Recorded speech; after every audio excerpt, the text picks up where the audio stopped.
Cool. All right. So we have an agenda. It includes getting some check-ins from the subcommittee co-chairs, and I see some. I'm just looking across to see who's here. We have some, and our hope with that agenda item here, I can share my screen with the agenda for folks who aren't seeing it. Give me 1 second. Our hope is just to get some quick hit updates from subcommittee co-chairs about how that process is going, what's working well, and areas that where the subcommittees are feeling they could use a little more guidance. So we want to do that, and then there is some guidance that Jane and I and some others have been putting together to help this moment in the subcommittees. We're going to look at that, and also Liz wrote up a quick memo about how to handle some cross-cutting issues. So that's another thing we'll look at. And again, these materials came out on Friday morning, so I recognize some of you may have not had a chance to look at them. We'll spend a little moment with them. And then we've got some work around, remember our governance document? Well, there's a little update to it about sort of residency in Vermont, and we've had two people step down from the Climate Council, and so there's some discussion that you all as steering committee could have about that. And then before we finish the call today, we wanted to just do an initial outlook for our September council meeting. This isn't our last steering committee meeting for this, but we wanted to at least get a sense on the direction we need to go with that so we can come prepared with a more specific agenda next meeting. We'll have some public comment before we finish up a little bit before 10. That's our agenda. Any questions about that before we dive into it? We're a little weak on the subcommittee chair representation right now. But some of you here on this call, I know, participate in subcommittees, so we could just sort of talk about the experience of it. And Jael, I'm glad you're here to help out. Anything before we go? Minutes. There's some minutes to approve. Does anybody need a moment to look at those? They look good to me. Yeah. Any concerns? Anybody on minutes? Okay. Yeah, they're just two small things. Okay, great. One is that I think in the title, they should be labeled as minutes and not agenda. Oh, that would be helpful. And the other is, let me just pull this up. There's a point, let's see.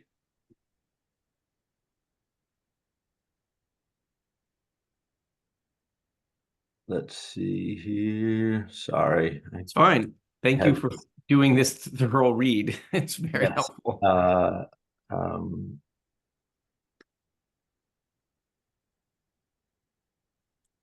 So add in the recommendations. So, the point where it clarifies that task groups and working groups just make recommendations. Yeah. And I've just lost exactly where that is in the minutes. But, as we've discussed, I think it might be valuable just for completeness and clarity to, maybe start that by saying final decisions are made by the full council, and working groups, task groups, and subcommittees make recommendations.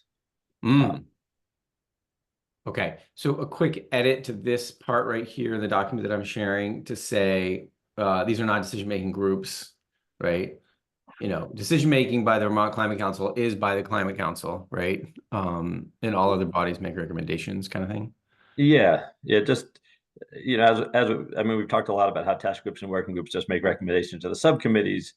And I think we also clarified that the subcommittees, in fact, also don't make decisions. They make recommendations to the council, which is the decision-making body. So I just think that would be valuable. Okay. Everybody okay making that change to these minutes to reflect the spirit of the conversation you all had? David, can I make a comment? We're having a hard time with the raised hand. Oh, That we okay. should also be clear that working groups is actually a term used in public meeting law. And so there's actually a distinction about the fact that we've been clear about the language of task groups. Got it. Okay. So the changes to these minutes to reflect the conversation we had would be, let's be clear that the only decision maker in this process is the council. All other bodies make recommendations. And then we're being deliberate about the use of the word task group, not work group, because work group is known in the law about a formal process, as Jane just said. Okay. All right. Do those changes okay with everyone? All right. And we'll fix the typo as well. All right. Thank you. Okay. With those changes, we'll consider the minutes approved. Thank you, everyone. Diving into our agenda, we wanted to do a quick sort of how things are going in the subcommittees. And Jael, I wonder if you want to kick us off and just help us, give a flavor of how things are going in ag and ecosystem. Things are going well, things that where you'd appreciate to have some more guidance from the council, the steering committee. So over to you, Jael, if you want to give us an update of how you perceive things are going right now. Well, for us, it's going slowly, but it's really more a scheduling issue, trying to get everyone there at the same time, trying to get a quorum to the meetings so that we can actually make decisions. We've only had 2 meetings, so we're way behind. Okay. And then our goal is to try and meet twice in August and twice in September, but with everyone's schedules, we basically lost August. So we're meeting once in August and once in September. That's what we have so far. It just doesn't feel like enough time to really get through the work.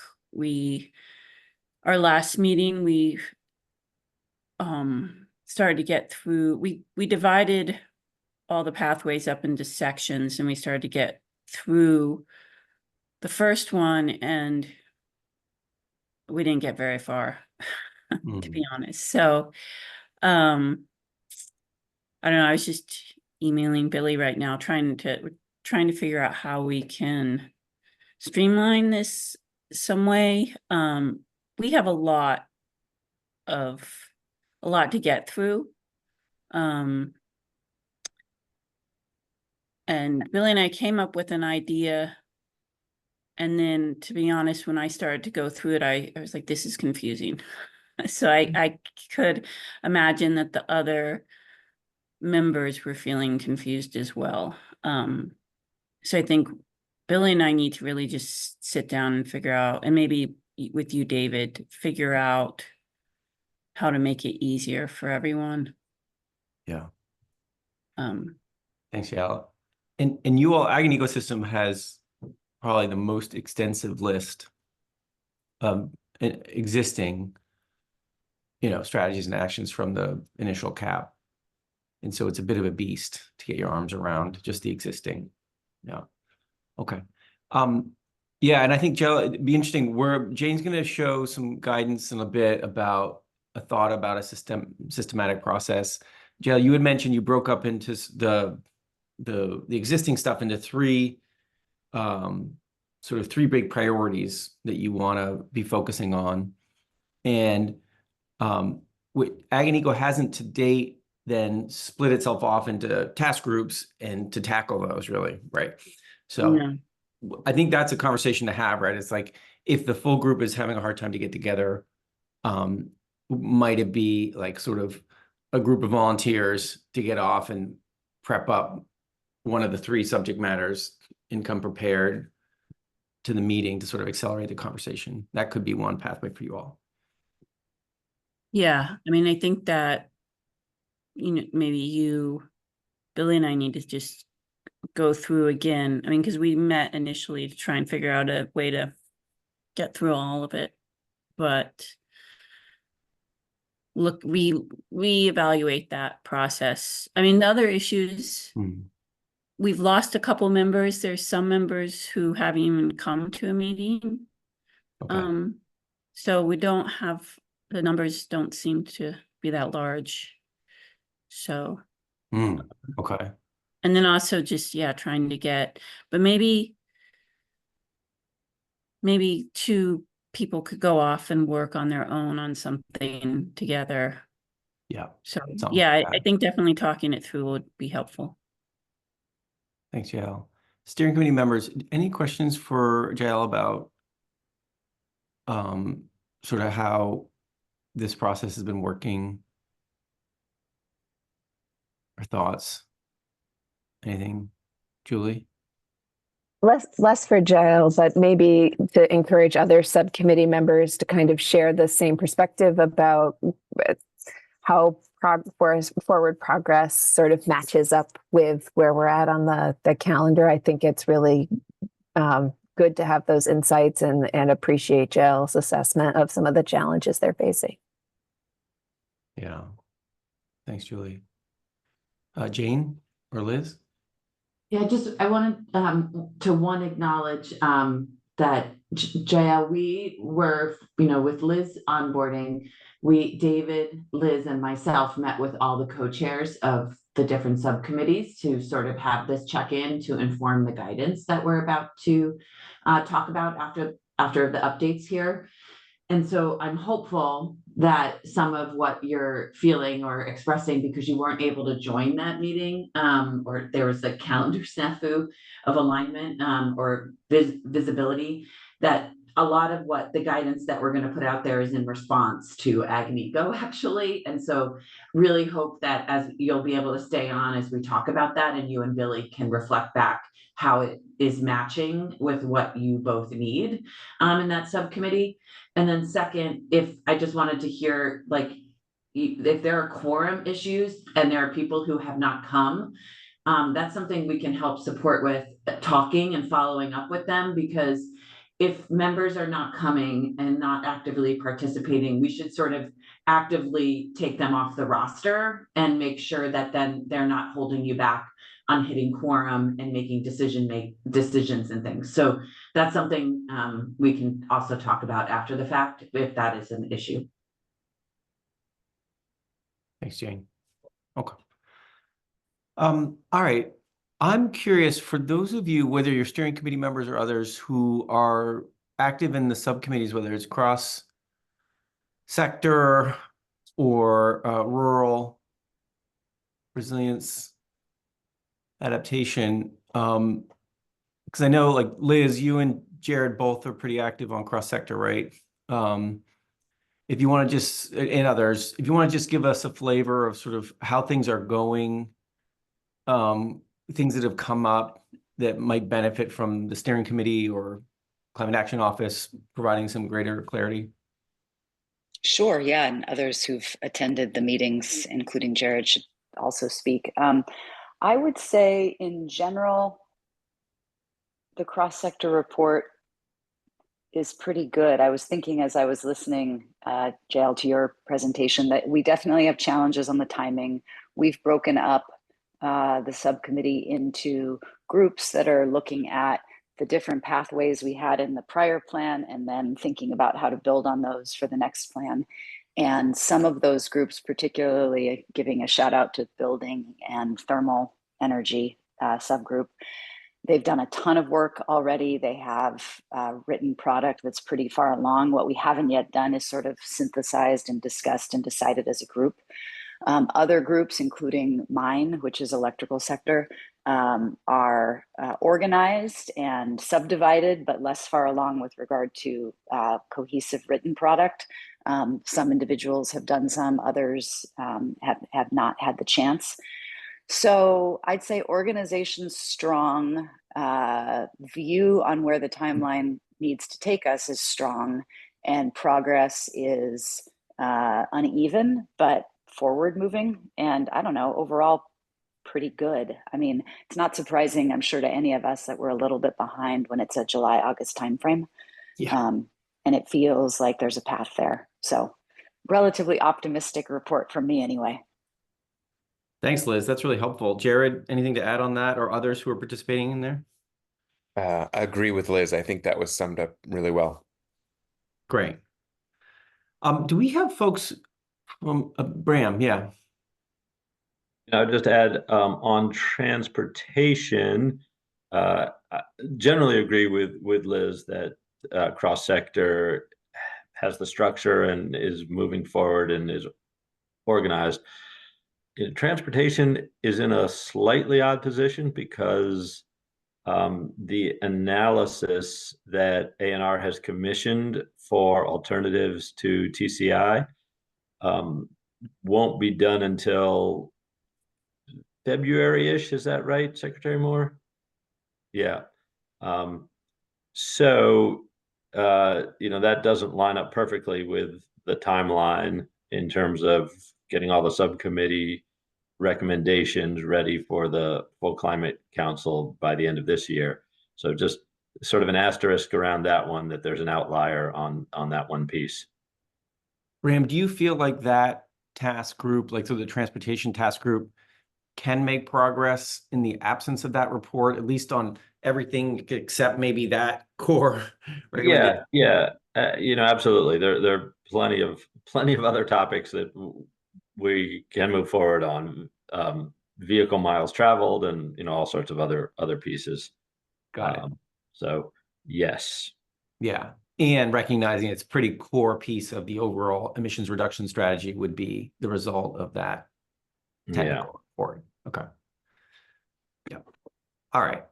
That's great. Is anyone here from Rural Resilience who's active in that subcommittee? Oh, Andrea, you're here. Right here. Sorry. I gotta open my eyes. It's early. It's Monday. I apologize. No problem. Yeah, we're kind of in the middle, I'd say, progress from cross-sector and ag and eco. We have been meeting monthly, which has been great. We were supposed to meet in August and we canceled that meeting because of vacations, and there's only one co-chair right now. That's me. So that we definitely have some changes also. So a lot of what Jael said is ringing true for rural resilience also. Some that I feel some key members are leaving our subcommittee, but we do have a pretty large roster anyway. So we just kind of need to talk about whether or not we're going to seek new members. I would like a co-chair if that's possible. So that is something I'd like to move forward with soon too. But otherwise, we're making progress. We're trying to, I wouldn't say we're fully organized, but we're close to fully organized. We're doing pretty well. We have task groups, 3 different task groups that we've broken into, and those task groups are at various stages. We're having some of the task groups are having trouble meeting, others have met 3 or 4 times. So kind of on different paths there, but I feel like we have a good structure and target of where we need to be. I feel like we're a little behind on that. Hoping we can gain some ground in September when everybody is back kind of in a normal work mode, and we can kind of meet more and make some progress on where we need to be, but a little concerned that we won't be able to meet with all the people that we would like to make, the best recommendations for whether or not existing recommendations should be modified or updated somehow, or if there are new ones that need to be formed. But I don't know how other subcommittees are feeling about that, but it's kind of a lot to be able to reach out to different state agencies that are carrying the work forward and understand the challenges and opportunities and make recommendations based on that. So And Andrew, you're talking about inviting people who aren't members of the working group or the subcommittee, excuse me, to come and be part of your conversations, right? Folks who are Yeah, sort of key in implementing these kinds of strategies on the Yep. ground. Yeah. yeah, we've had a better chance at doing that with the transportation task group. We've had different groups in, but yeah, not for the rural resilience task group yet. Okay. Okay. Steering committee folks, any reactions to Andrew? Or Andrew, do you have any questions for the steering committee on this, or any requests for the steering committee in addition to co-chair, please? No, not really. I think the guidance that has been put out has been helpful, and I look forward to seeing the next. I think it's the next agenda topic. I think there's going to be a little more guidance. It's nice to have that, and I try in the subcommittee meetings to bring those kinds of guidance forward and remind our task group leads that they're there and that they can be helpful in making sure that everybody is sort of moving forward at the pace that needs to happen. But it is feeling a little crunched already. Yeah, for sure. Okay. Steering committee folks, anything else you want to say before we actually look at this guidance we've been talking about? Anything else? Okay. David, Jared? Yeah. before we go to that, I was wondering if we want to pause for brief updates from the other two subcommittees. Sure. Yes. Probably. My mind was very much in the sort of subcommittees that are writing recommendations. Yes. Jared, do you want to help us out on science and data? Yeah, happy to.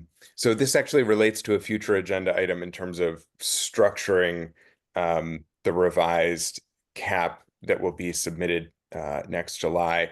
But we have really taken the existing climate action plan as our kind of guidance and structure for what we need to be updating as a science and data subcommittee.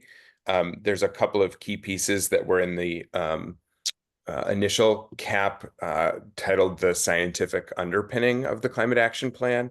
That was section 9. And that was the topics under that were the social cost of carbon, the greenhouse gas inventory, and both of those, there are updates or new recommendations that are moving forward. So I think many folks know that there was a updated greenhouse gas inventory that was released last month. So that will be really helpful in terms of where we have been and having data through 2021. There is certainly disagreement, questions, and concerns about the forecast numbers, but at least in having an updated inventory that goes through 2021, I think that will be really helpful for the CAP and the subcommittee work. And then we also, folks will remember at the last full climate council meeting, shared a recommendation about updating the estimates of the social cost of greenhouse gases in line with EPA's new estimates, responding to the recommendations of the National Academies of Sciences, Engineering, and Medicine. So, and there was some feedback on that. The last committee meeting, we incorporated a couple of suggested edits, and so that'll be ready for the next council meeting for a second and hopefully final vote, so that those two kind of underpinning sections will be ready. And so now we're primarily focused on our work plan for the other pieces of the CAP that we've historically had responsibility for, which before were sections 3 and 4 about climate change in Vermont and the Vermont energy economy and some of the economic analysis. So we're starting to form our task groups that would be responsible for drafting those sections. Some really good new information to incorporate from the National Climate Assessment and the Northeast chapter on, what is happening with regard to climate change in Vermont and what are the future projections. So that's the main focus for science and data, is really using the existing CAP as our set of guideposts for what we should be producing. So certainly if there are ideas for how that should change, we'll be curious to know that if it leads to additional requests from us or for Thanks, us. Jared. Very helpful. That's great. And then in terms of, is anybody here who's active on the steering committee who's active in Just Transitions? Paula was most active. So we may not have an update from David, this is Abby Willard. Oh, hey, I'm Abby's here. I'm here. just Oh, on hey, my Abby. phone. Yeah. Yeah, apologies. My computer also died, so I have a loaner and my calendar hasn't updated, so I'm joining from the phone. Oh, Lord. I feel you, Jane. Would it be helpful to give a similar update from Just Transition Just Subcommittee? how are things going? Yeah. Yeah, happy to report. And I'm sorry that I don't have my video on to be able to see everyone. I guess I could probably do it from my phone. Let's try. It's all right. It's all right. Don't worry. It's all good. So yeah, Just Transition Subcommittee took the months of July and August off as a subcommittee, sort of summer break. We had been meeting the year prior, so kind of remained engaged, saw a bunch of new subcommittee members join. So we've spent a fair bit of time in the May and June timeframe, sort of doing some acclimation and kind of like re-education of our new subcommittee members. In July and August, as I mentioned, the subcommittee didn't formally meet, but as co-chairs with support staff and Climate Action Office, we did meet just to sort of do some planning for the fall in anticipation of when we re-engage as a subcommittee starting on the first Thursday of September and going forward. So our first meeting will be September 5th. So I feel like the onboarding and the re-engaging and the focusing on the guiding principles for our subcommittee is going well. Some of the strategies and things that also happened over the summer was that we had 2 guiding principles training sessions that was designed for Just Transition subcommittee members and then co-chairs of other subcommittees to attend. And so 2 of those kind of training sessions or workshops occurred. I think the second one went better for those that attended the second. I think we sort of got a little bit more of our feet under us. We did strengths, weaknesses, and opportunities and threats, so SWOT analysis at each session, and learned some really important pieces of feedback, which Kara Hengstenberg shared with those subcommittee co-chairs and Just Transition subcommittee members at the end of last week, which was that we learned that we need to simplify the assessment questions within the guiding principles, and we need to incorporate additional plain language to ensure that they are accessible and can be utilized by kind of a general population more easily, which was really appreciated feedback. We also learned that there was a desire to have some additional kind of equity or guiding principle trainings within the subcommittees and to the Climate Council. So we've started to have some of those conversations with the Office of Racial Equity to begin thinking about this concept of doing a little bit more training over the next year. So the Just Transition Subcommittee, I guess the last piece that I want to mention, which is around kind of the role that we see Just Transitions playing in this phase of prioritization of strategies, would be both an offer and a role. And that role is that our Just Transition Subcommittee can serve as a sounding board for the liaisons that we have attending other subcommittee meetings to share and to discuss across the Just Transition Subcommittee questions that are coming up as they're attending other subcommittee meetings. The invitation is that we'd love to invite subcommittee teams or co-chairs or folks that want to attend a Just Transition Subcommittee meeting sometime this fall and early winter. So thinking October, November, December, to align, bless you, to align with the timeline of your prioritization, to connect with our subcommittee and talk about the guiding principles, review the questions, and sort of engage in an equity discussion around the priority strategies that are being recommended. So I think we will continue to send liaisons to various subcommittee meetings. We hope that there's space on those agendas when appropriate for discussion around the guiding principles and for the liaisons to be able to respond to any questions that subcommittee members have about the assessments. We can then bring some of that back to our full Just Transition subcommittee when appropriate, and then again, open to inviting members of other subcommittees to attend our meetings, which will always be on the first Thursday of each month, starting on September 5th. And the time, I believe, is from 4 to 5 p.m., 4 to 5:30 p.m. Thanks, Abby. You're welcome. Any subcommittee, steering committee questions, comments for Abby? Okay, great. All right. Thank you, everyone, for those updates. Extremely helpful. Let's pivot into this guidance that, my sense, and Jane, I was going to turn this over to you unless you'd like me to walk through this, your choice. And my sense is, having just heard that round of updates as well, that this guidance will feel more applicable for some than for others, in the sense of like some are further down the path than others.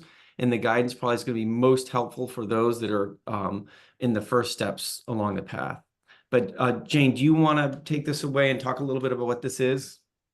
Yeah, Jared, do you want to ask a question first? Oops, yeah. Thanks, Jane. Sorry, I just had a clarifying question. So is this the document that's titled 2025 CAP Subcommittee Review Guidance updated 8/16/24?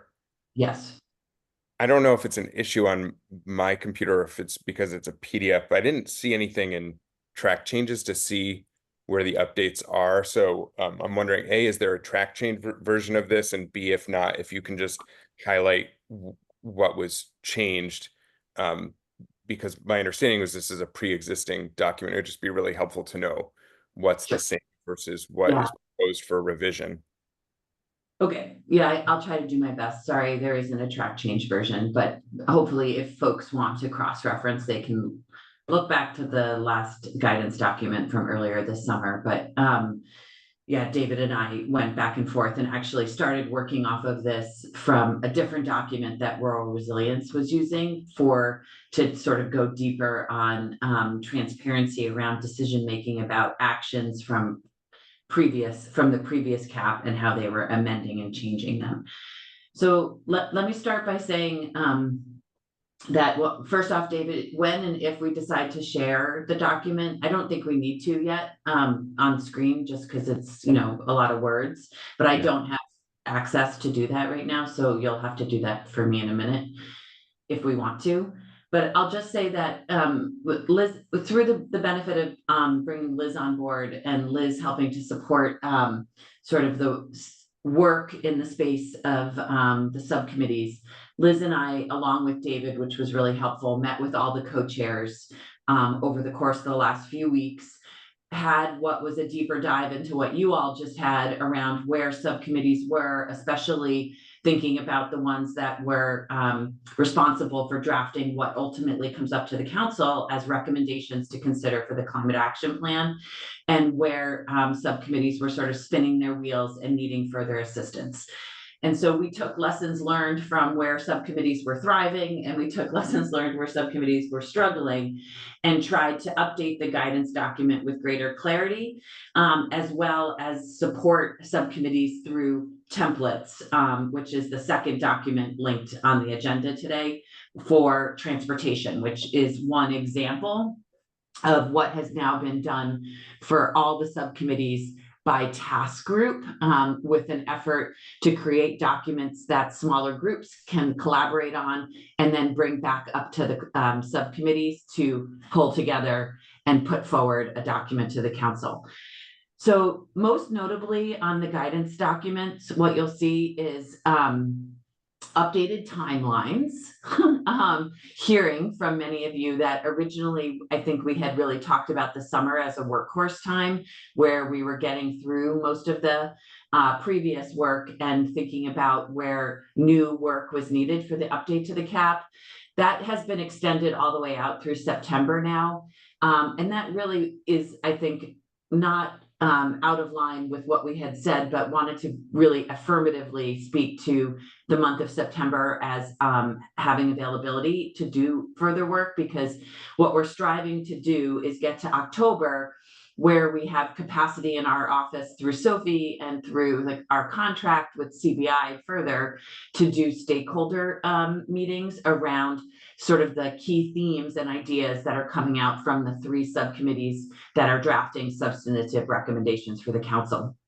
So David, if you wouldn't mind, let me make one more comment about the larger overarching theme that you'll see in this guidance document. I think there was a lot of confusion, and David and I still perhaps disagree a little bit on this, and are going to use this opportunity to talk a little bit about it, but about what's happening to actions from the initial cap. Are they automatically coming forward, or do we need to say something affirmatively about actions that were completed, are implementing, they're sort of like good, we'll capture them in a new chapter in the updated cap around progress. And then how do we look at forward progress and where action is needed still? And so I'll just say that clarity and discussion is tried to capture in the guidance doc, as well as then represented in the templates that we have for all the subcommittees. So besides that, not much has really changed substantively, but except for trying to really capture some greater detail that I think some subcommittees needed. David, would you mind pulling up the doc now? Thank you.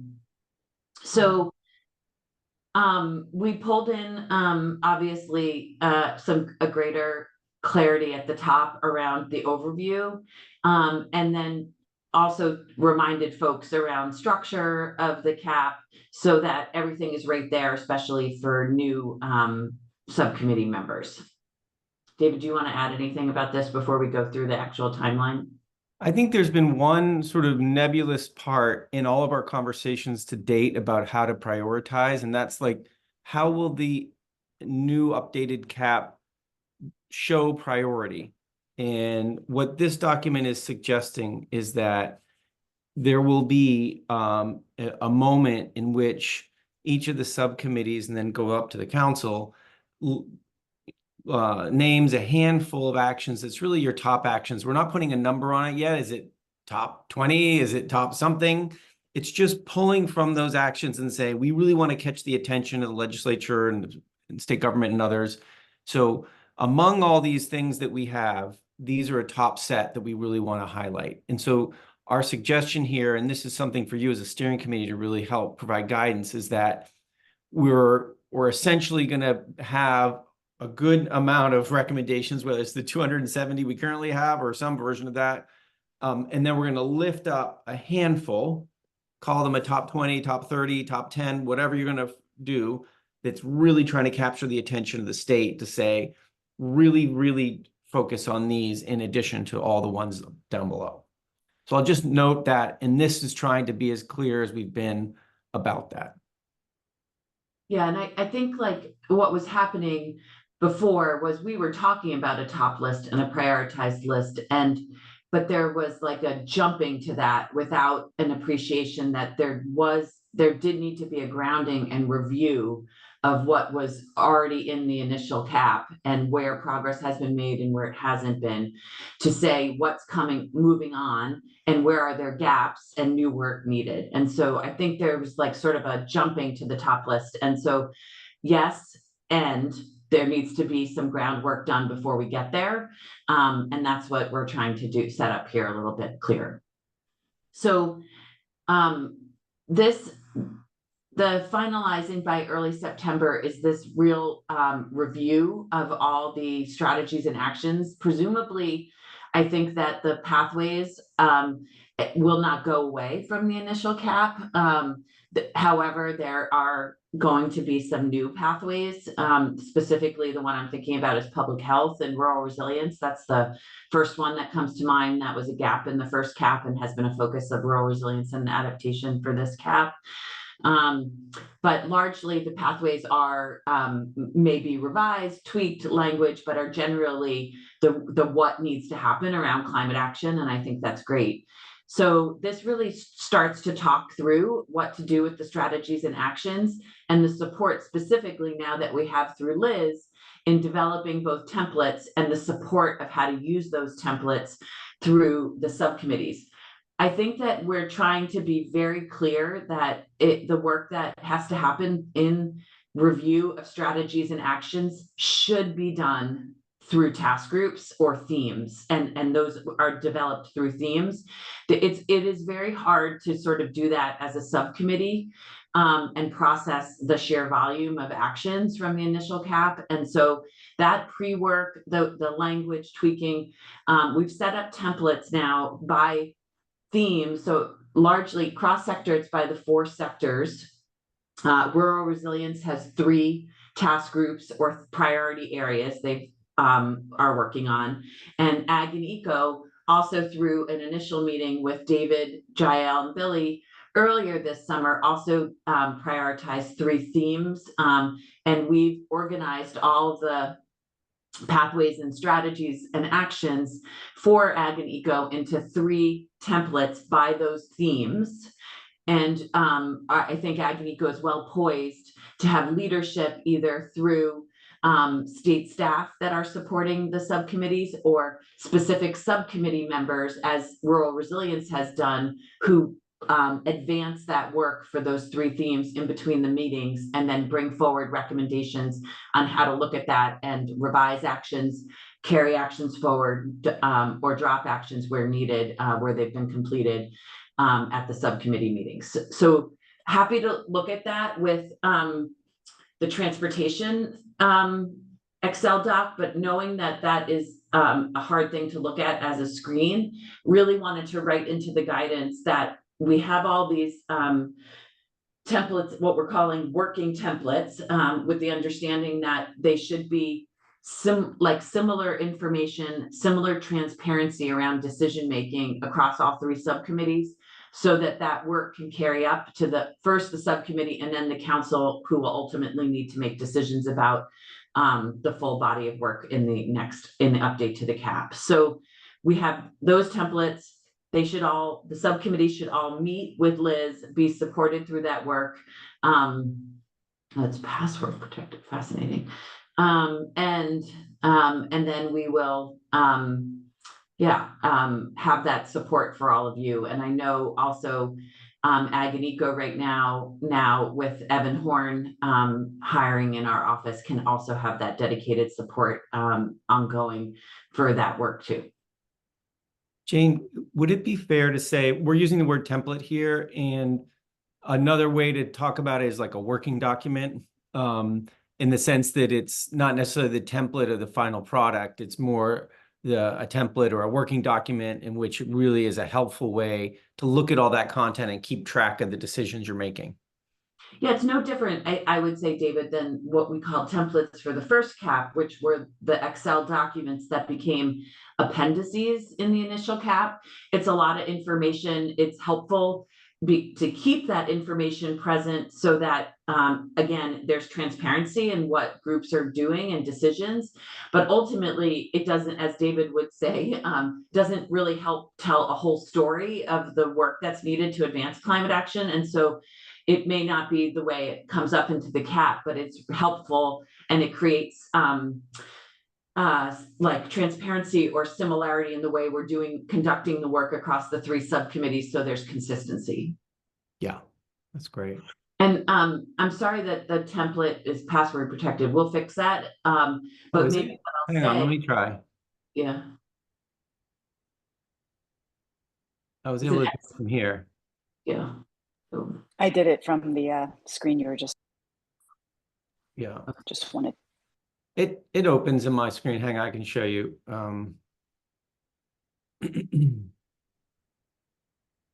So what we've done for all the subcommittees is, and specifically the task groups, is you have these spreadsheets where we heard loud and clear from the council back in January when we simplified them down to the progress report, that while that was a helpful way to visualize it, it's really important to have all the notes, prioritization comments, and other considerations from the initial cap visible so you can see what was documented in the first cap. So that's the first tab. And that is there, like, this is for transportation, but if you were looking at an ag and eco one, you would see all the ag and eco recommendations there. But as you move right from the tabs across the bottom, things get much more simplified. So this is the just the pathways, and then bucketed by strategy, the actions in a progress report, so that you can see what's been completed, what's being implemented, and what hasn't had any action yet.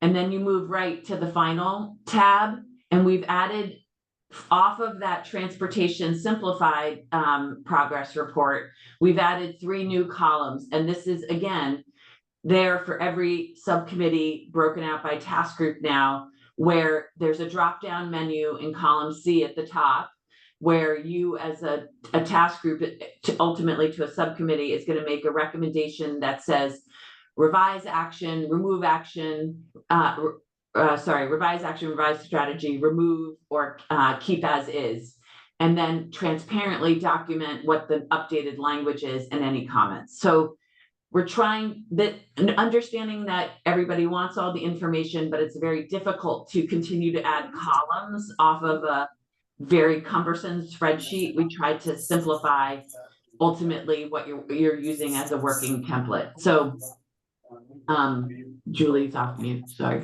So yeah, so hopefully we've done this for all the task groups. We bucketed for ag and eco in particular. When you met originally with David, you all said what those themes were, said which pathways and strategies corresponded with the theme of like reducing ag and forestry emissions. And then we created this for everybody. So hopefully it's created some structure and organization so that, especially in ag and eco, where you have 160 actions, you're now only looking at a third across theme. And you also can see that there's been significant actions where they've been completed that you could likely just drop at this point and not continue to work with. But Liz, you've got a hand up.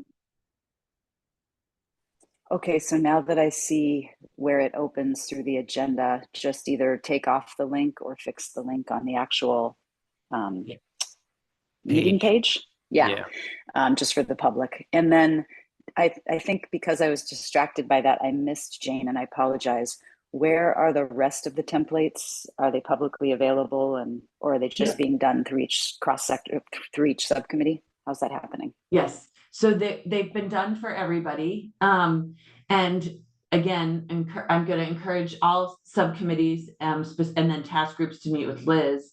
However, what we've done is, and cross-sector was the guinea pig for this, because you'll remember that we can't have a subcommittee editing a document altogether because that counts as a public meeting. And so we've created these separate templates for task groups that will ultimately then get pulled back together at the subcommittee level. And we have folders on our SharePoint site that everybody can access and edit documents in your task group through your partner emails. Again, we created instructions for cross-sector, and we plan to now support the other 2 drafting subcommittees in being able to access the documents the same way. So when Rural Resilience is meeting as a public health task group, they can work off the same shared document collectively, and then bring it forward to the subcommittee meeting. So we've done that for all, again, everybody. Just don't have them all posted here, but right now, but we just wanted to give you all an example of how it'll work. Okay. So that process that we saw in our subgroups for cross-sector is the same for everybody. And the public, just thinking about public ability to Mhm. review and comment and transparency. The documents will be posted anytime there's a subcommittee meeting. I mean, in other words, is that the point at which the documents that are otherwise on SharePoint and being worked on by task groups are brought forward so that everyone can look at them, including public attendees? Yes, and it's a way, it's not just in the first cap that was done via email, like an email moving around with smaller groups of people working on behalf of the subcommittee. This way, we're just consolidating it all in one place so we can help facilitate assembling them ultimately for the subcommittees to review. But yes, every time the subcommittee meets, there should be a posting of the templates that are working on by task groups for public review and input. Thanks, Liz. That's helpful. Okay. So I think at this point, it's like if subcommittee co-chairs and or folks who are taking some lead in these task group conversations have any questions about this, they really should reach out to Liz, me, Jane. Oh, Jane, you have one more thing you want to say? Sorry. I just wanted to say, yes, David, I think I just want to echo that there is the support for now for the subcommittees to really make sure you are all not stumbling through Liz and I to get you going between now and September. And then just the guidance document further goes into the stakeholder meetings, which I think you all will remember largely from the first climate action plan, but based on the areas of sort of heightened attention by each subcommittee, our office will be able to support 2 stakeholder meetings for each of the drafting subcommittees. So 6 total stakeholder meetings in the month of October. The month of November will require subcommittees to take in that feedback, finalize your recommendations, and then really what this work looks like, so folks all know, is that the subcommittees are largely done drafting their recommendations in December for the council to then deliberate on and really work towards putting together a draft climate action plan between January and March. So I just wanted to give the whole arc of the work with the goal of having a draft climate action plan by the end of March so that we have 2 full months, April and May, of like a roadshow about the plan and then still another month to revise and update. Thanks, Jane. Secretary Moore. Yeah, just noting that I wonder if there's opportunity for some of the work of the Science and Data Subcommittee to also have that kind of public engagement session, Jane. Specifically, the social cost of carbon is really significant in terms of the cost benefit analysis for all of the different actions that other committees will be proposing, and know that it took me quite a while to kind of wrap my arms and mind around what was going on there, and wonder if that kind of public engagement around the social cost of carbon would have value as part of our work to update the climate action plan. Great, yeah. We can think about how to fit that in for sure. Thanks. So, steering committee members, we've been talking at you for a while. I wonder if you have questions, and then Jane and I can lay out the point in which we disagree, which is kind of fun because Jane and I never disagree. And we're looking for guidance from you all on this point. But before we do that, any questions or comments about sort of what's being proposed here, guidance that you would want to make sure subcommittees hear? Anything else, steering committee members?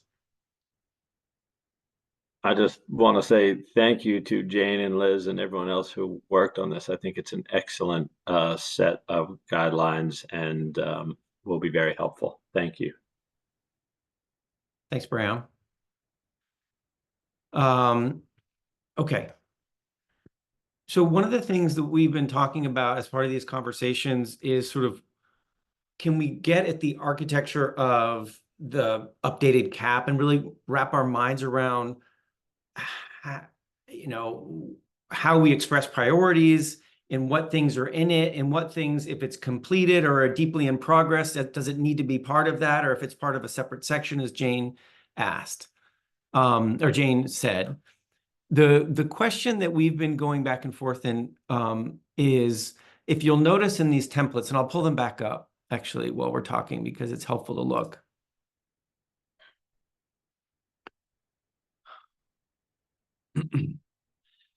You'll notice here, like, for instance, this is a completed action. So clearly that doesn't need to go in the updated climate action plan unless there's a section that says, look at all these things that got completed since the last time, since we had the initial cap. The question marks for me and for Jane is for ones that are sort of being implemented, like it's in the machinery of state government at this point, it's on its way. Is that something that should be included in the sort of body of the updated climate action plan? Or should things that are being implemented be treated more like the completed versions, where they're in a separate part of the document saying, these are things that are underway, just so you know, right? Things are happening. I don't know if, Jane, that's an appropriate or a fair representation. And I think where we're going back and forth is, something that's in this stage of like being implemented, should it be part of the overall body of the document of the climate action plan, or should it be part of a separate part of the document that says, these are things that have been completed or are well underway from the initial cap? Yeah, and I guess my only caveat, David, I'll say is that I don't think we disagree on the aspect of there should be a new chapter in the updated cap that speaks to progress made since the first cap. So regardless of how we deal with these specific actions, in this next cap, we should have a chapter that talks about progress from the first cap or lack thereof progress in certain areas, and tell that story as an underpinning for this, what is the updated climate action plan. I think that you'll remember there are 4 areas that we asked state officials who were responsible for these actions to look at: completed, being implemented, advancing, and no action taken. And they're defined here. So advancing really can mean anything, like it just like someone's thinking about it or nothing, like nothing. So advancing and no action taken really should be the focus in my mind of like review for if it's still relevant for the update to the plan. And implementing, I agree with David that there is a wide range, right? But if things are fully funded, ongoing in government, that they're going to be listed as implementing because they're just going to carry on for, the next 20 years.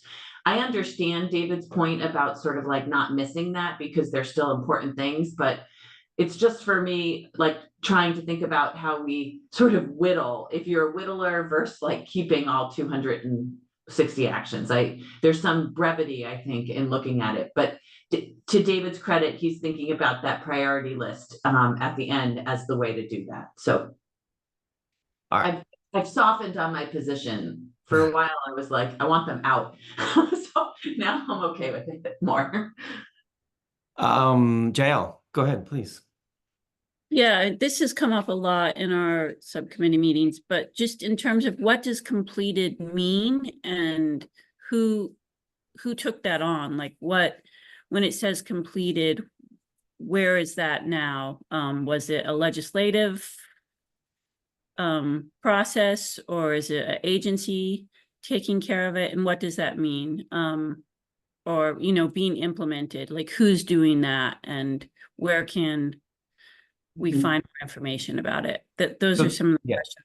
It should be in or I hope that there are some good notes on that in some places, because at least you'll have the lead implementer. So you would know who to speak with. There aren't that many completed things, I'll just say, like, and they are like discrete things, like stand up a climate action office.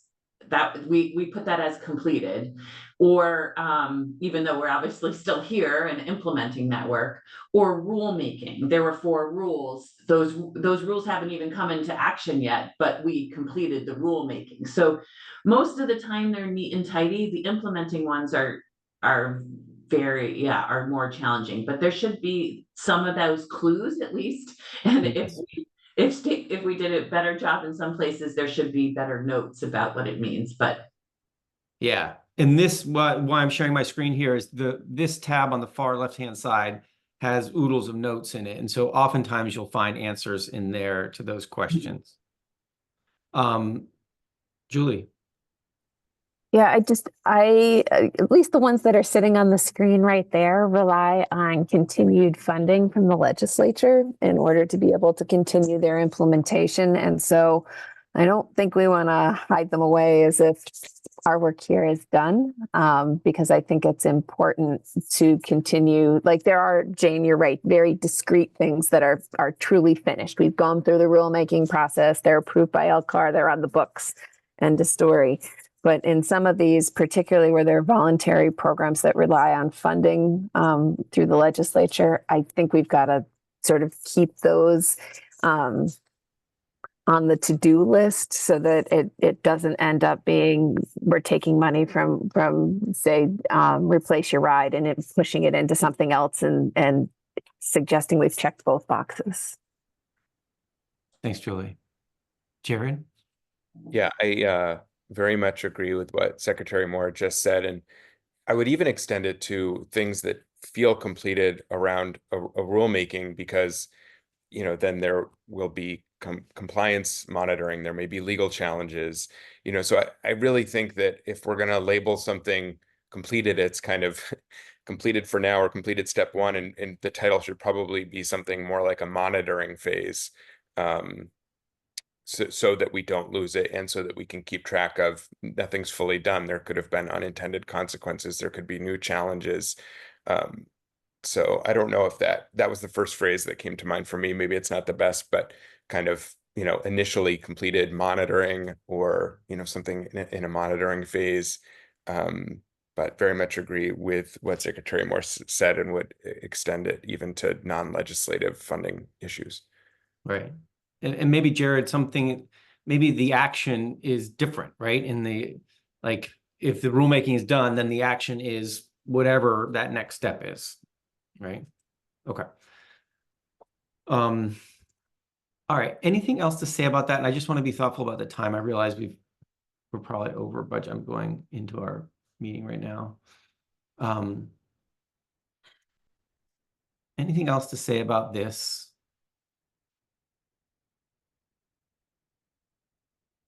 Okay. So I would encourage subcommittee folks, task leads, others, reach out to Liz, pull me into it, Jane, and we are happy to step up and help clarify process issues or clarify how to make progress. And we want to be really helpful in that. And the timeline, as Jane said, really is September. Use September to get caught up and try to get to a place where you're ready to share something with a variety of stakeholders and some stakeholder meetings, and initial share with the council in October. All right. Thanks, everyone. Okay, so the other thing we wanted to do, or two other things. One is this council membership gaps. Jane, can you walk us through exactly who has stepped down from the council, what the gaps are right now, and then what we want to do with the governance, which is actually more about subcommittee membership than the council membership? Yeah. We made a change to the governance document officially over the summer, or put an edit in for you all to consider, I should say, because it is actually how we were operating in practice, I should say, for subcommittees. So in the document that's posted online, there's a track change component that speaks specifically to needing to be a Vermont resident to serve on a subcommittee. And that was a practice that we had been managing with subcommittee members as they transitioned out of state, they transitioned off subcommittees. And so that track change is in the governance document to be clear, and for you to consider. There was also just some clarity around, I believe, in the governance track change document around co-chairs and legislatively appointed versus administrative co-chairs. And so the edits are minor. If you have any questions before considering them, happy to pull it up through David, but that was what we were trying to accomplish. And that came up front of Jane, can I pause you 1 second? Because the version linked online, I don't see a track change. Maybe, Jared, that's why you put your hand up. That's what I was raising my hand about.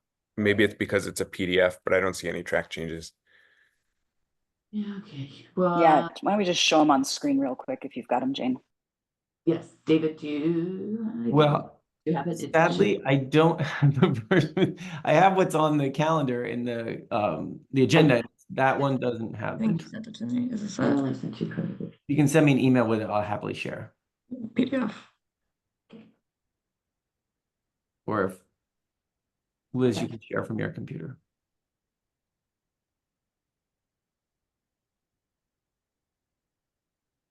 I sent you both it. Okay, give me 1 second. Sorry, folks. Well, while you're pulling that up, I'll just say that that it came up as a reminder for us to bring this forward to you all, because we've also had some counselors transitioning off as of late. One counselor who considered whether or not she could stay on as she moved out of country. In the end, she made the decision independently of any guidance or formality, understanding that the steering committee and our own guidance for the Climate Council cannot really apply to counselors, that the appointing body should make that decision. So in this case, it was the Senate. And so we've had Allie Webster, who represents resilience and emergency response to climate change, step off the Climate Council, as well as Paula Melton step off. And so Paula represents municipal government. And then just as a reminder, we still have a youth member vacancy, as well as a fuel dealer vacancy. And so I just want to pose to you all that those vacancies in a time of drafting a climate action plan are somewhat critical to have that capacity. Andrea, as she spoke to the feeling the crunch of needing a co-chair, like there's really a small bench to tap from. And so we're really sort of leaning on you all as the representatives from those appointing bodies to work closely, if you can, to try to have those seats filled, because there's just the need to have that capacity. And so, and I should just say that David, he stepped off at David Dean, stepped down as being co-chair of Rural Resilience because he didn't feel like he had the capacity to do it, and has not signaled that he's stepping off the council, just stepping down from being a co-chair. So there's really no one else to ask for Rural Resilience from a legislatively appointed person to step up for Andrea at this point. Thanks, Jade. So I saw Bram, you came off, Jared, you came off. There are two issues that we're talking about now that they have a little bit of overlap, but they're really two issues. One is the absence, like some gaps in council membership, and that's something that the legislature needs to deal with. The other issue that we'll look at in just a second is this document, which talks about for subcommittees, subcommittee members, the need for them to live in Vermont. And I have that document. I'm happy to show that. You all can't decide how the legislature sets its rules about where people need to live or not live, or that's up for the legislature and the appointing bodies there. But you all can decide how that works for subcommittee members. Bram and Jared. So on the subject of creating membership gaps and then filling them, I did manage to win the primary election to the legislature that I was running in last week. Congratulations. A very tight margin, but I am now one of the two Democratic nominees in a pretty heavily Democratic district. So there's a decent chance that I will end up in the legislature, which my understanding is that I then am removed from the council. So my spot on the steering committee and in the council and on the cross-sector subcommittee will be open. I will be meeting, on the other hand, with Speaker Krowinski shortly, and will press her to fill both my seat and the fuel distributor seat, which has been open for quite a while. So I will do what I can on those vacancies. Would it also be the municipal government? Yeah. Paula's a House seat too. Okay, thank you. I will add that to my list of things to talk to the speaker. Thank you, Graham. Jared? Yeah, and just I'll provide an update for everybody on the Senate side. So Kelly Klein and I met after we received the resignation letter from Lily Terry, who'd been the youth representative to the council, and shared that information with the Senate Committee on Committees. Have not heard back yet, which may end up being a good thing if there's additional news to share in terms of the resilience seat that Ally sounds like will be vacating. Yeah, and Jane, if there's like a resignation letter or a date by which I can then circle back with the Senate Committee on Committees to try to advance a nomination and selection process for both of those seats. Yes, I have it buried. I was off for a number of days last week, but I have it buried in my email and we'll share it more widely. Thank you. Okay, so that's issue one, and thanks both Bram and Jared for offering to lift this up to the respective appointing bodies. On the issue of edits to your governance document and where your area of influence is on membership of subcommittees, I have the track change here on my screen. Give me 1 second. Sorry.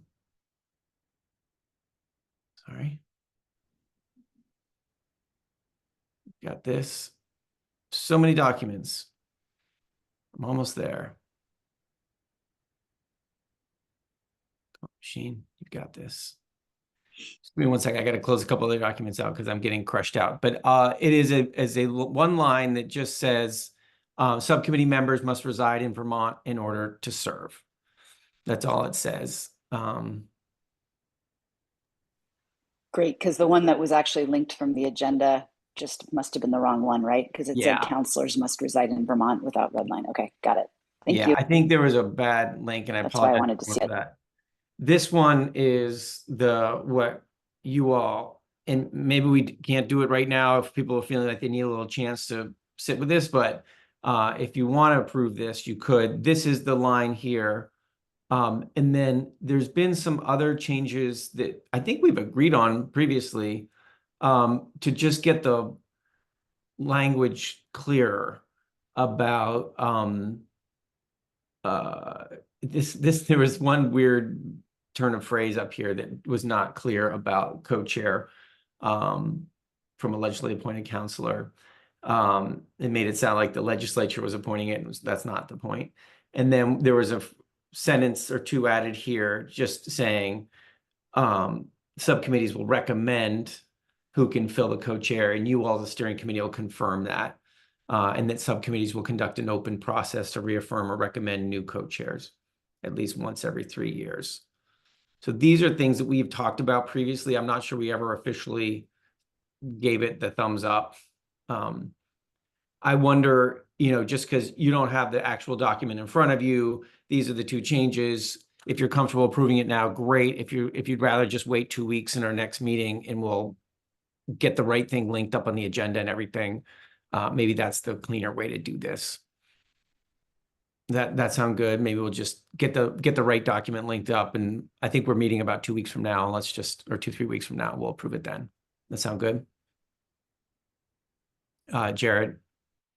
Yeah, I think that sounds good. I will say that I think these changes really do just help clarify what has been existing practice and understanding, but I do think that that's probably good process given some of the document challenges. The only thing I'm wondering about if there's a place to add in that could be valuable. I think it is important to say that subcommittee members are Vermont residents, but I think there have also been really important times when there is relevant experience or expertise that exists outside of our state that can help inform and benefit our deliberations, that those folks be invited as guests and to provide presentations, or just to make it, I mean, this clearly does not prohibit that, but I wonder if there's a positive affirmation of the role that we do want to be in conversation with and learning from people and efforts outside of Vermont, but that would be in the role of invited guests rather than actual subcommittee members. Did anybody have a problem with adding that clarity into this document, which has also obviously been the practice? Any concerns about adding that clarity of what Jared says? Okay, great. Bram, last word on this? Yes, so the new focus on plain language delights me because it gives me cover for my compulsive proofreading. And I do have some typos and stuff, which I'll just send separately in an email Please. to Jane and to Liz. But there's one slightly substantive matter in this document. On page 5, the bullet, a couple bullets above the role of subcommittee header. So the one that begins right there, legislative members will be selected by and voted on by the councilors appointed by the legislature. I don't quite remember, but I think we had some discussion as to whether the members appointed by the speaker choose one steering committee member and the members appointed by the committee on committees in the Senate choose one, or do all the legislatively appointed members choose both?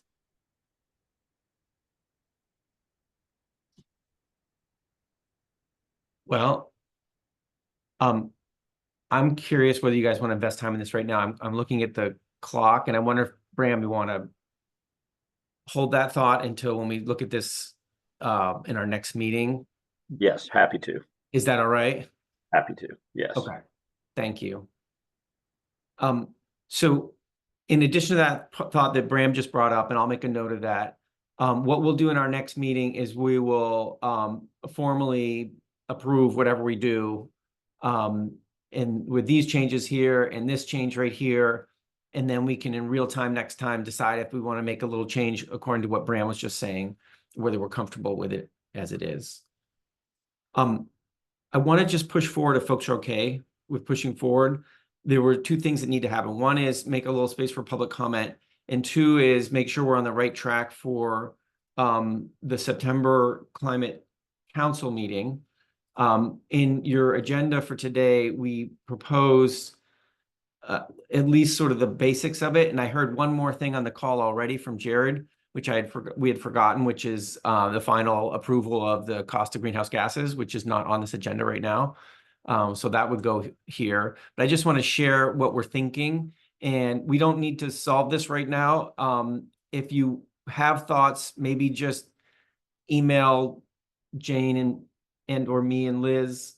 But our basic idea is subcommittees aren't really going to be ready to come on September 23rd and give a sense of where they're at in terms of content.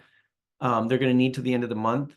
And so what we should do is really talk about the output, like the overall basic structure of how we want that plan to look. Some of that conversation we just had earlier in this meeting. If there's additional guidance that some committees are begging for, we provide that guidance. And then we spend some time with public engagement activity outputs and what we're hearing, what's going on out there. So this is sort of the thought around the September 23rd meeting, and welcome to get some input on that. And happy for that input to be asynchronous. Just send it over to Jane and me, and we will look at an agenda next meeting. And we have, I don't have it right in front of me, but we have one more steering committee meeting before this 23rd. Jared, last word on this, and then let's take some public comment and finish up. I do have a question about the process in terms of the revised and new recommendations that are being drafted. And I totally hear you, David, that all subcommittees will not have recommendations for pathway strategies and actions ready by the September 23rd meeting, but I think some of them may be ready. And so it's a process question around, do we want to wait until every subcommittee is ready, or recognizing that that's going to be a lot of material to review?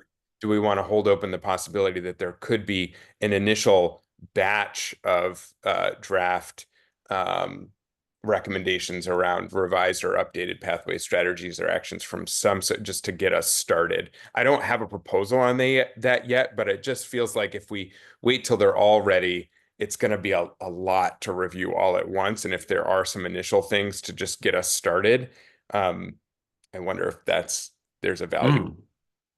I love it. Yeah. Okay. And let's see if we do have some ready, and we'll make some time for it. Yeah. Okay. Thanks, Jared. All right. Anything else before I jump into some public comment?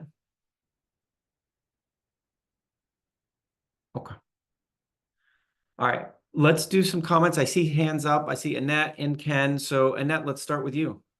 Welcome. I have a comment on the discussion you had about the disagreement between David and Jane and what to put in about the prior plan. And there seemed to be a piece of the discussion that was missing. I'm assuming that the new climate action plan is going to contain some of the same recommendations that were in the current climate action plan. And so what I'm missing is, for that appendix that's going to talk about what's implemented and what's not implemented, is that going to repeat what was in the last plan, or is it going to follow through on things that aren't going to be in the current plan? And I feel like that was a piece that you all should be discussing, is whether or not the new climate action plan is going to be excluding anything that was in the old plan, and that the old plan stuff is going to be addressed in the appendix. And also, I would like to ask that the membership of the Climate Council page be updated on a more frequent basis to reflect the absentees and vacancies. Thank you. Can I ask a clarifying question, David, from Yeah, Annette? of course. Yeah. So Annette, are you essentially asking, I'm going to call it abandon for lack of a better word, but we don't have a category for that right now. Things that we had proposed as part of the initial climate action plan, but do not intend to pursue further at this moment. Is that sort of the category you're indicating is missing? No, actually, that's not what I was thinking of, although that might be an interesting addendum to add too. No, I was just thinking that, well, you're going to be looking at things that your discussion had to do with what's in the plan now and the different categories that it fits in. And I realize that a lot of those things may end up in the current plan. And so why put them in that other plan if they're going to be in the current plan? But yeah, you might want to add a section on what's been abandoned. Thank you. That's helpful. Thanks, Annette. Ken Jones? Yeah, I'm on the Science and Data Subcommittee, and during our last meeting, we had the brief introduction of the Measuring and Assessing Progress tool. And I just wanted to raise the observation that, and it's related to the template that you talk about, that if you consider the term progress as the actions taken, that's a bit limited. And so it's the relationship of the actions to some of the outcomes that the Measuring and Assessing Progress tool begins to address by including a logic model. And the logic model should reflect that relationship between actions and outcomes. And the observation was that the actual data that will flesh out the Measuring and Assessing Progress tool won't be available until, or won't be presented until well into 2025. And so the extent to which you folks are reviewing the previous plan and its progress through the actual taking action, it's going to need some more. And it's an analytic piece that answers the question, well, if we've taken some action, what is the relationship of that action to our progress in terms of addressing climate change, climate greenhouse gas emissions? So I'd ask the council to consider whether they can establish some priorities to accelerate that analysis so that it can inform the next iteration of the plan. Thanks. Thanks, Ken. Matthew. Yes, thank you for taking my question. My question is about, in this process, how can we, and thank for Bram and, Abby, I know she's had to step away, and the transition team members, which I'm a member of, on not just the guiding principles, and what we're trying to do is trying to evolve that, guiding principles, that plain language accessibility into all aspects of this, climate council, because we understand what Jared DeVault has says, that some of these subcommittees, science and data, agriculture, energy and utilities, they're basically too technicality complex to understand. So when we're talking to our legislators, it just makes it hard for them to not just understand what we're saying, but also trying to, if we want them to support us in any role, how they're going to be able to communicate with us if we're not being precise in what we're asking.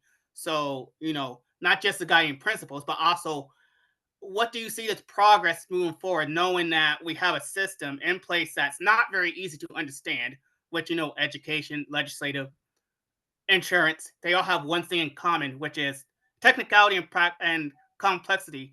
Is there a process, that's being matured that we can mature ourselves, moving forward within the climate council to make it, more, not just plain language, but also make it easier for the state to understand what we're doing moving forward? Because I do think, understanding our parts within these roles, also making sure that we simplify what we're saying in these roles, would actually make it more universal and uniform in a way where we can actually, to get the message across more, understandable type of way. Thank you.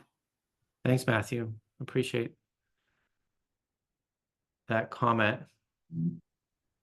All right. Jane, and then we need to finish up. Yeah, I just want to highlight that we missed one big thing on the agenda. We didn't talk about cross-cutting issues. Oh, yikes. Right. We And jumped. so that's okay. I think subcommittees and folks have plenty of work to do, and we have another steering committee meeting, but I do just wanted to draw folks' attention to that memo if you haven't looked at it, and we can focus on that at the next meeting, David. Thanks, Jane. Yeah, we can do a dive on that memo in the next meeting for sure. Folks, feel free to read it. If you have comments, come prepared to talk about it next time. Okay, any steering committee members, any last things before we finish up here today? Thanks, David. Thanks, everybody. Happy Monday, everyone. Take care. Be well. All the best.